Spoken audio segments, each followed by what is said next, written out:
चाचा चाचा क्या बेटा पांडु? जमीन कीमती होती है या जमीर? बेटा जमीन, जमीन का अर्थ तो संपत्ति होता है बेटा, जबकि जमीर उर्दू से आया हुआ शब्द है जिसका अर्थ होता है अंतरात्मा, विवेक या सही और गलत में फर्क कराने वाली आंतरिक शक्ति जो हमें सही और गलत कार्यों का बोध कराती है, उसे हम जमीर कहते हैं। बेटा जमीन की कीमत तो जमीन तक है, लेकिन जमीर का कद आसमान से भी ऊंचा है।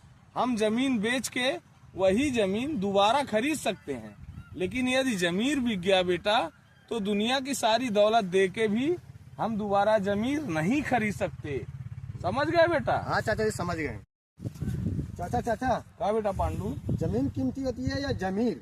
बेटा जमीन, जमीन का अर्थ तो संपत्ति होता है बेटा, जबकि जमीर उर्दू से आया हुआ शब्द है जिसका अर्थ होता है अंतरात्मा, विवेक या सही और गलत में फर्क कराने वाली आंतरिक शक्ति जो हमें सही और गलत कार्यों का बोध कराती है, उसे हम जमीर कहते हैं।